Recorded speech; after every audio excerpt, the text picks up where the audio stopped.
Hi, I'm Joshua. I'm Tony. We're from Motion City Soundtrack, and this is Chemical Magazine.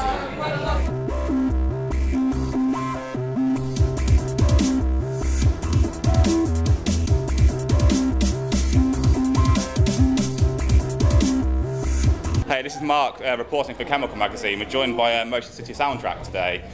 So how are you guys doing? I'm doing great. Fantastic. Cool. So you're back in the UK today playing Slam Dunk. What's your first thoughts about it? You enjoying yourselves? Yeah, I mean, it's a cool thing. I hadn't heard of it before. I don't think we've never done it before, right? We have not. No.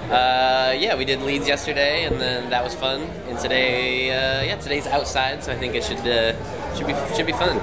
And so after Slam Dunk, you're heading back to the States, continuing touring. What locations are you looking forward to playing again? The next tour we're about to start is going to be a lot of fun because it's like, you know, we start debuting more of the record, playing songs live, and it's going to be in like nice kind of intimate venues like the Troubadour in LA, which is pretty awesome places to play.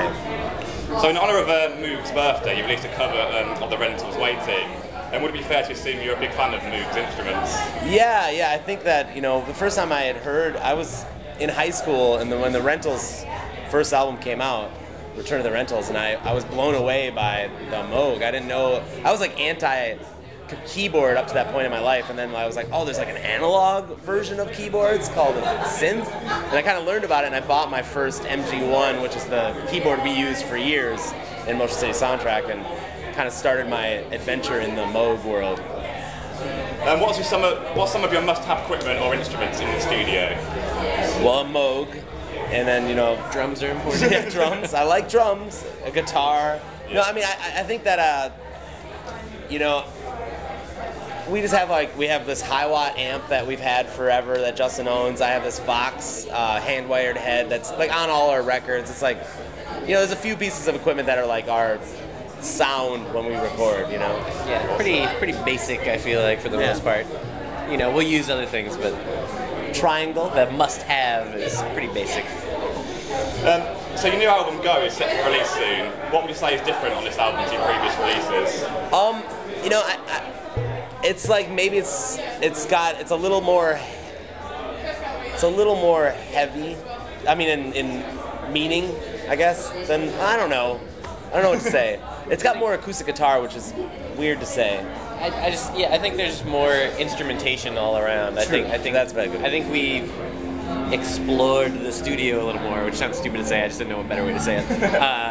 But yeah, we it's like the first time we have a string section on a song, and yeah, just I gave one example. Like, yeah, we did all this stuff.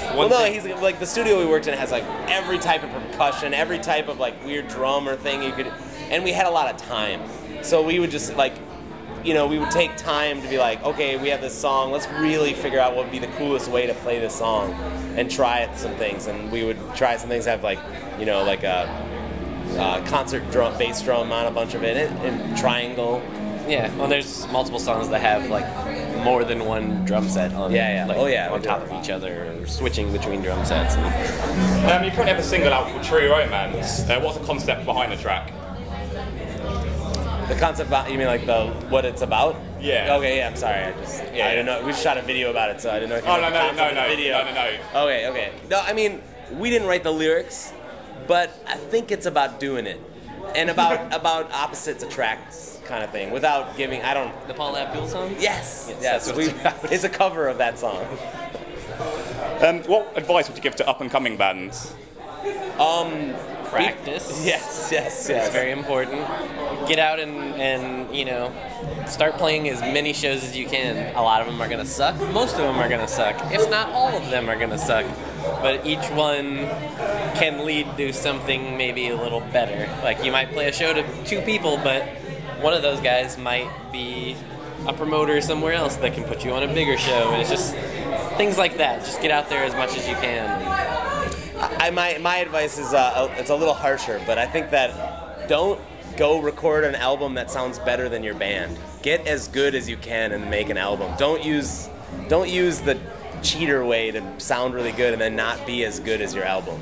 You know, I think that it gets so easy to do that I feel like people are losing that. Like, how do you get as good as that? You know, I don't know. you have any up-and-coming news about any tours or releases you'd like to share? You know, we're gonna. Sorry, that just blew my mind. We're going on tour in the States for our first headlining tour for this record. The new record comes out June 11th over here. Yeah, I think. does it? June 12th in the States, yeah. So. And then we have this 7-inch series we're doing that's coming out throughout this year, and you should check out those bands. It's on Boombox Generation and Mad Dragon Records and a bunch of different bands, including us later this year. But. Do you have any messages for your fans watching? Thank you, as always. So we just, we're very appreciative. We've been able to do this for over 10 years now, and if we didn't have fans, we wouldn't be doing this for 10 years. So we're thankful. Yeah. Thanks for being awesome.